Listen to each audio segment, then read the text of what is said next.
Hello friends, welcome back to Edu Teacher Kerala. അപ്പോൾ ഇന്ന് 6ാം ക്ലാസ്സുകാർക്ക് സോഷ്യൽ സയൻസ് എക്സാം ആയിരിക്കും അല്ലേ? അപ്പോൾ ഉച്ചയ്ക്ക് ശേഷമാണ്. അപ്പോൾ ജസ്റ്റ് നമുക്ക് ആ ഒരു സോഷ്യൽ സയൻസിലത്തെ കുറച്ച് ചാപ്റ്റേഴ്സ്, എക്സാമിനുള്ള ചാപ്റ്റേഴ്സ് ഒന്ന് ഡിസ്കസ് ചെയ്യാം കേട്ടോ. ഒരു ചെറിയ ഒരു റിവിഷൻ പോലെ നമുക്ക് ചെയ്യാം. അപ്പോൾ ഫസ്റ്റ് യൂണിറ്റിന്റെ പേര് ഏർലി ഹ്യൂമൻസ് ആൻഡ് സിവിലൈസേഷൻ എന്നാണ്. ആദിമ മനുഷ്യരും സംസ്കാരങ്ങളും. ആദ്യത്തെ ടോപ്പിക് നമുക്ക് പഠിക്കാനുള്ളത് BCEയും CEയും എന്താണെന്നാണ്. BCE എന്ന് പറഞ്ഞാൽ എന്താണ്? ബിഫോർ കോമൺ എറ. അതുപോലെ തന്നെ CE എന്ന് പറഞ്ഞാൽ കോമൺ എറ. അതായത് നമ്മുടെ ഹിസ്റ്ററിനെ 2 പീരീഡ് ആയിട്ട് ഡിവൈഡ് ചെയ്തിട്ടുണ്ട്. ചരിത്രം 2 ഭാഗമായിട്ട്, 2 കാലഘട്ടമായിട്ട് വിഭജിച്ചിട്ടുണ്ട്. അതായത് എന്താണ്? ബിഫോർ കോമൺ എറ, അതുപോലെ തന്നെ കോമൺ എറ. ബിഫോർ കോമൺ എറ എന്ന് പറഞ്ഞാൽ പൊതുവർഷത്തിന് മുമ്പ്. അതുപോലെ തന്നെ CE എന്ന് പറഞ്ഞാല് പൊതുവർഷം, അല്ലെ? പൊതുവർഷം. അപ്പോ മുമ്പ് കാലത്ത്, based on the birth of Jesus Christ, earlier it was divided into BC and CD. അതായത് മുമ്പ് നമുക്ക് BCയും ADയും ആയിരുന്നു. ഓക്കെ, BC എന്ന് പറഞ്ഞാൽ the period before the birth of Christ. BC, before Christ. അതുപോലെ തന്നെ AD എന്ന് പറഞ്ഞാൽ after the birth of Christ. അന്നോ ഡൊമിനി. ഓക്കെ, അന്നോ ഡൊമിനി ആയിരുന്നു മുമ്പ് കാലത്ത്. ഇപ്പോഴാണെങ്കിൽ എന്താണ്? BCEയും CEയും ആണ്. ഓക്കെ, ക്രിസ്തുവിന്റെ ജനനത്തിന് മുമ്പുള്ള കാലം BCയും, അതുപോലെ ക്രിസ്തു ജനനത്തിന് ശേഷമുള്ള കാലം ADയുമാണ്. ഓക്കെ, അടുത്ത ഒരു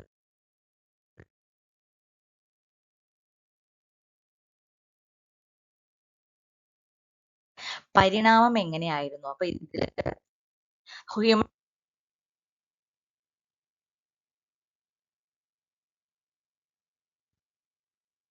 മനുഷ്യർ പണ്ട് കാലത്തുള്ള ചരിത്രത്തെ കുറിച്ച് അറിയാൻ സഹായിച്ചിരുന്ന സ്രോതസ്സുകളായിരുന്നു എന്ത്?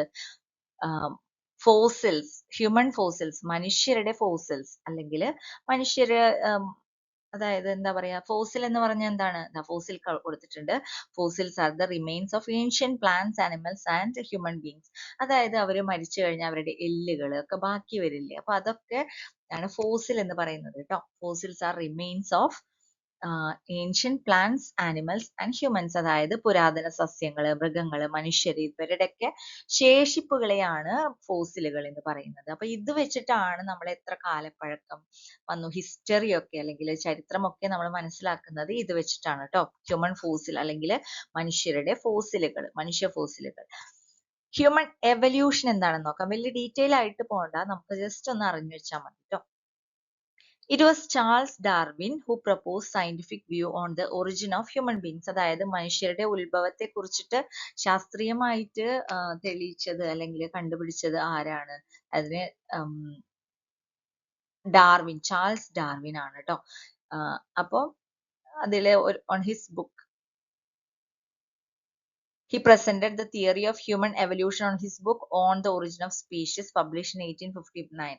അതായത് 1859 അദ്ദേഹത്തിന്റെ ബുക്കിലാണ്, ഒറിജിൻ ഓഫ് ദ സ്പീഷീസ് എന്ന് പറഞ്ഞ ഒരു ബുക്കിലാണ് അദ്ദേഹം ഇതിനെ കുറിച്ചിട്ടൊക്കെ എഴുതി വെച്ചിട്ടുള്ളത് കേട്ടോ. അപ്പൊ ചാൾസ് ഡാർവിനെ കുറിച്ചിട്ട് ഇവിടെ കൊടുത്തിട്ടുണ്ട്. അത് ജസ്റ്റ് ഒന്ന് വായിച്ചു നോക്കിയാൽ മതി.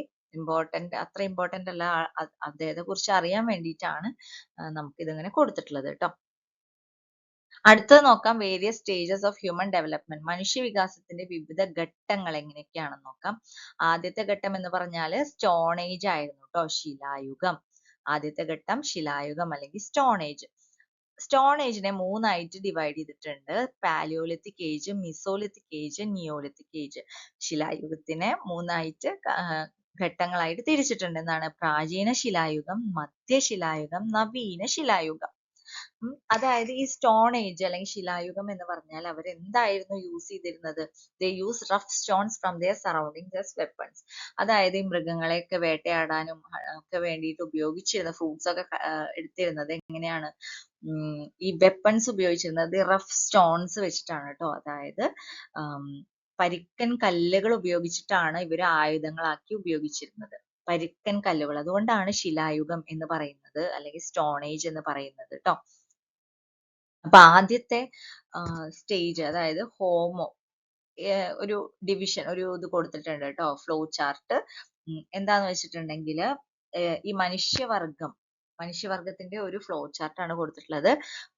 പ്രൈമേറ്റ്സ് എന്ന് പറഞ്ഞാൽ കാറ്റഗറി ഓഫ് മാമൽസ്, അതായത് സസ്തനികള്, കുട്ടികൾക്ക് പാല് കൊടുക്കുന്ന ഒരു ഇതാണ് മാമൽസ് എന്ന് പറയുന്നത്. ആ ഒരു വർഗത്തിനെയാണ് മാമൽസ് എന്ന് പറയുന്നത്. അപ്പോൾ സസ്തനികൾ അതിനെ പറയുന്നതാണ് സസ്തനികൾ. അതിൽ നിന്നും എന്തായി മാറി? ഹോമിനോയിഡ്സ്. ഹോമിനോയിഡ്സ് എന്ന് പറഞ്ഞാൽ 4 കാൽ, walked on 4 legs, 4 കാലിൽ നടക്കുന്ന ജീവികളാണ്. അടുത്ത സ്റ്റേജ് എന്ന് പറഞ്ഞാൽ ഹോമിനിഡ്സ് ആണ്, 2 കാലിൽ നടക്കുന്നത്, ഇരുകാലിൽ നടത്തം. അതിനുശേഷം അത് ഹോമിനിഡ്സ് 2 ഭാഗങ്ങളായിട്ട് മാറുന്നുണ്ട്. എന്തൊക്കെയാണ്? ഓസ്ട്രാലോപിത്തേക്കസ് ആൻഡ് ഹോമോ. ഓസ്ട്രാലോപിത്തേക്കസും ഹോമോയുമായിട്ട് മാറുന്നുണ്ട്. ഈ ഹോമോയിൽ നിന്നാണ് എന്ത് മനുഷ്യന്മാരുടെ ഉത്ഭവം എന്ന് പറയുന്നത് ട്ടോ. ഹോമോയും മൂന്നായിട്ട് ഡിവൈഡ് ചെയ്യുന്നുണ്ട്. എന്തൊക്കെയാണ്? Homo habilis, homo erectus, homo sapiens. അപ്പൊ നമ്മൾ മനസ്സിലാക്കേണ്ടത് എന്താന്ന് വെച്ചിട്ടുണ്ടെങ്കിൽ ഈ ഹോമോയിൽ നിന്നാണ് ഹോമോ സാപ്പിയൻസ് ആയിട്ട് മാറുന്നത്. അതായത് നമുക്ക് ചിന്തിക്കാനുള്ള ബുദ്ധിയുള്ള മനുഷ്യരായിട്ട് മാറുന്നത് ഈ ഹോമോയിൽ നിന്നുള്ള ഈ ഒരു ഹോമോ സാപ്പിയൻസ് ആണ്. ഇതാണ് നമ്മൾ ഇന്ന് കാണുന്ന മനുഷ്യരുടെ ഒരു സയന്റിഫിക് നെയിം എന്ന് പറയുന്നത് ട്ടോ. അടുത്തത് നമുക്ക് പാലിയോലിത്തിക് ഏജിന്റെ അതുപോലെ മീസോലിത്തിക് ഏജിന്റെയും നിയോലിത്തിക് ഏജിന്റെയും ഒക്കെ ക്യാരക്ടറിസ്റ്റിക്സ്, അവരുടെ സവിശേഷതകൾ എന്താണെന്ന് നോക്കാം. ഓക്കെ, പ്രാചീന ശിലായുഗം, മധ്യശിലായുഗം, നവീന ശിലായുഗം, അതിന്റെയൊക്കെ സവിശേഷതകൾ. അപ്പൊ ആദ്യം തന്നെ പാലിയോലിത്തിക് ഏജിന്റെ നോക്കാം. First phase of stone age ആണ്, അതായത് ശിലായുഗത്തിന്റെ ആദ്യ ഘട്ടമാണ് ഈ ഒരു പാലിയോലിത്തിക് ഏജ് എന്ന് പറയുന്നത്. അവരെന്താണ് യൂസ് ചെയ്തിരുന്നത്? അവരുപയോഗിച്ചിരുന്നത് they use rough stones as tools, അല്ലെങ്കിൽ എന്താണ്, പരുക്കൻ കല്ലുകൾ ഉപകരണങ്ങളാക്കി. അടുത്തത് നോക്കാം, gathering and hunting as means of livelihood, അതായത് ശേഖരണവും വേട്ടയാടലും ഉപജീവനമാക്കി. അതായത് അവർ ജീവിച്ചിരുന്നത് എങ്ങനെയാണ്? ഭക്ഷണമൊക്കെ ശേഖരിച്ചിട്ടും അതുപോലെ വേട്ടയാടിയിട്ടൊക്കെയാണ് അവരുടെ ജീവിതം കഴിഞ്ഞിരുന്നത് ട്ടോ. അപ്പൊ ഇതാണ് പാലിയോലിത്തിക് ഏജിന്റെ 3 സവിശേഷതകൾ അല്ലെങ്കിൽ ക്യാരക്ടറിസ്റ്റിക്സ് എന്ന് പറയുന്നത്, ശിലായുഗത്തിന്റെ ഒരു സവിശേഷതകൾ. അടുത്തത് നോക്കാം, ഈ ഒരു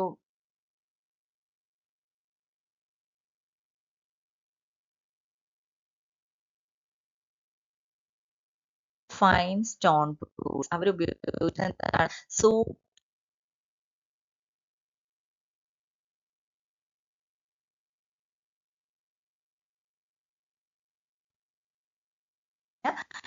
ഉപകരണങ്ങളാണ് ഉപയോഗിച്ചിരുന്നത്.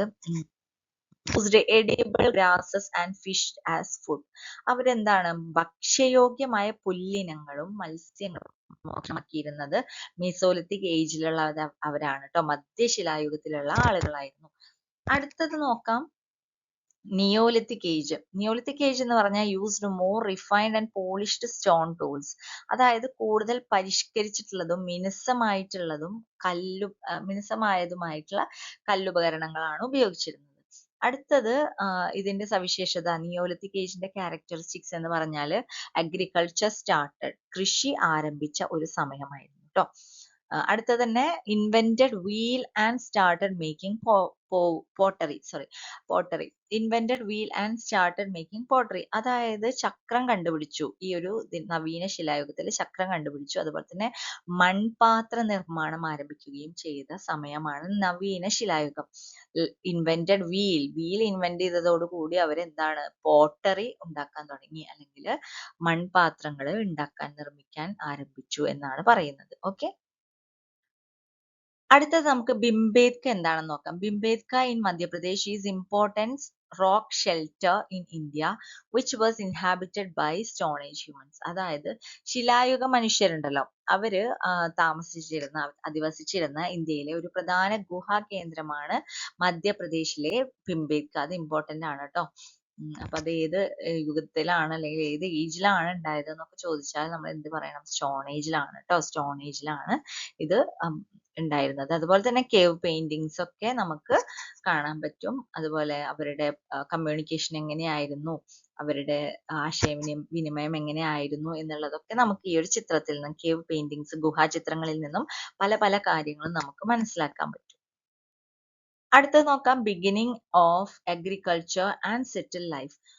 അതായത് എങ്ങനെയാണ് കൃഷി ആരംഭിച്ചത്, അതുപോലെ തന്നെ സ്ഥിരവാസം എങ്ങനെയാണ് നടന്നത് എന്നുള്ളതൊക്കെയാണ് നമുക്ക് ഇനി അടുത്ത് നോക്കാനുള്ളത്. അപ്പൊ നമുക്കറിയാം agriculture began in the Neolithic period, അതായത് നവീന ശിലായുഗത്തിലാണ് ഈ ഒരു കൃഷിയൊക്കെ സ്റ്റാർട്ട് ചെയ്തത് നമ്മൾ പറഞ്ഞു അല്ലെ.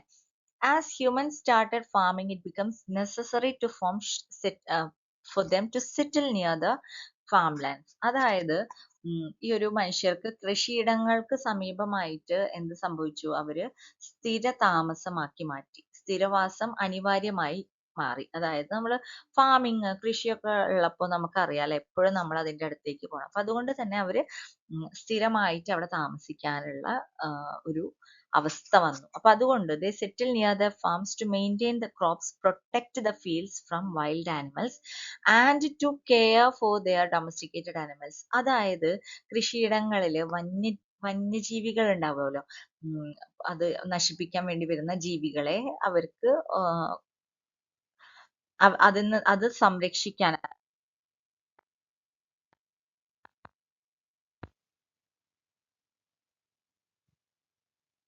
സമീപത്തായിട്ട് അവര് താമസം ഉറപ്പിച്ചു. Domesticated animals. ഓക്കെ.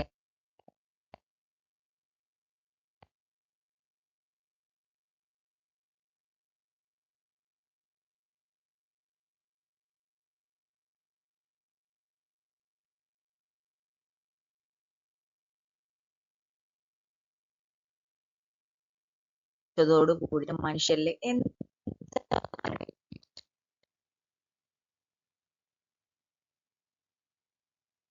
അവര് അവിടെ സ്ഥിര താമസമാകുമ്പോ അവർക്ക് അതിനനുസരിച്ചുള്ള വീടുകളും കാര്യങ്ങളൊക്കെ വാസസ്ഥലങ്ങൾ നിർമ്മിച്ചു തുടങ്ങി. ഡ്വെല്ലിങ്സ്, താമസിക്കാനുള്ള സ്ഥലമുണ്ടല്ലോ വീടായിട്ട്, അത് ബിൽഡ് ചെയ്യാൻ തുടങ്ങി.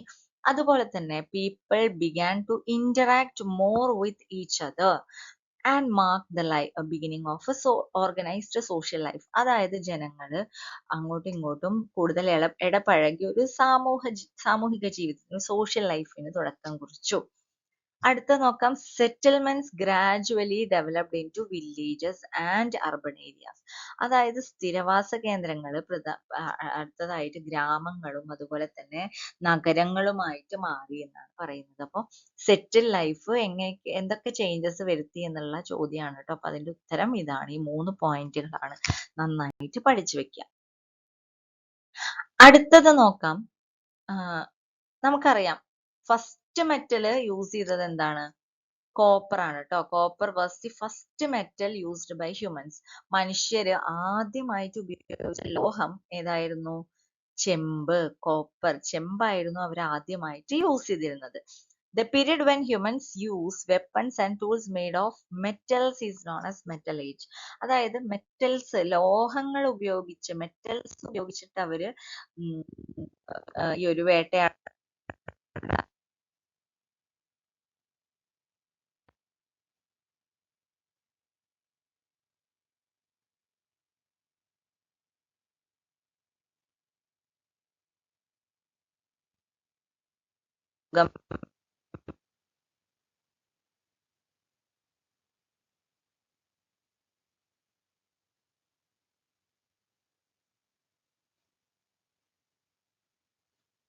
മാറും. അത്ര സ്ട്രോങ് അല്ല, പെട്ടെന്ന് തന്നെ പൊട്ടിപ്പോകും. അപ്പൊ അതുകൊണ്ട്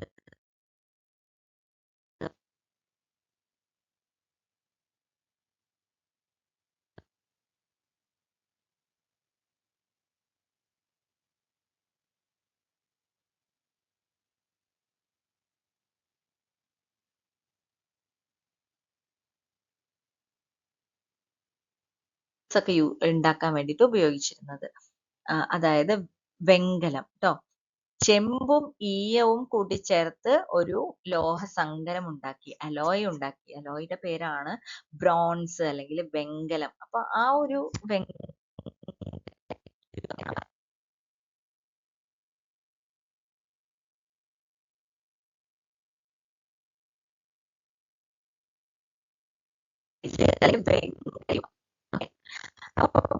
ബ്രോൺസ് യൂസ് ചെയ്തപ്പോ അല്ലെങ്കിൽ വെങ്കലം യൂസ് ചെയ്തപ്പോ വീണ്ടും കുറെ ചേഞ്ചസ് ഒക്കെ വന്നു, മാറ്റങ്ങൾ വന്നു. എന്തൊക്കെയായിരുന്നു അത്? Bronze tools helped in expanding agricultural land. അതായത് ഈ വെങ്കലം കൊണ്ടുള്ള ഉപകരണങ്ങൾ ഉപയോഗിച്ചപ്പോൾ കൃഷിയിടങ്ങൾ വീണ്ടും വ്യാപിപ്പിച്ചു. കൂടുതൽ സ്ഥലങ്ങളിലേക്ക് അവർക്ക് കൃഷി ചെയ്യാൻ പറ്റി. അതുപോലെ തന്നെ the expansion of agricultural land led to an increase in agriculture production. അതായത് അഗ്രികൾച്ചറൽ ലാൻഡ് അല്ലെങ്കിൽ കൃഷിയിടങ്ങൾ വ്യാപിച്ചതോട് കൂടിയിട്ട് കാർഷിക ഉൽപാദനവും വർദ്ധിച്ചു. അടുത്തത് the increase in agricultural production paved the way for the exchange of products and development of centers of exchange.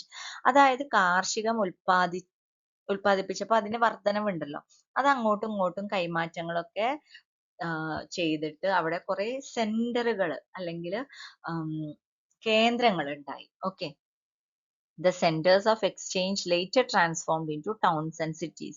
ഈ കൈമാറ്റ കേന്ദ്രങ്ങൾ പിൽക്കാലത്ത് എന്തായി മാറി?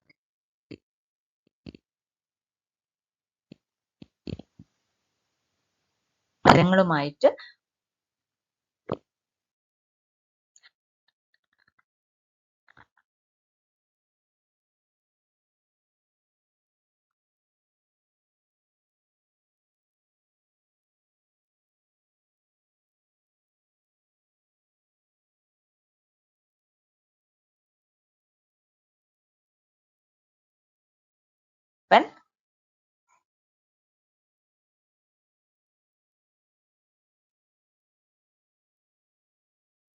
ഇപ്പൊ ഇവിടെ നിർത്താം. നമുക്ക് ഇതിന്റെ ബാക്കി ഇപ്പൊ തന്നെ ഒരു അരമണിക്കൂറിന്റെ ഉള്ളിൽ ഇടാം ട്ടോ.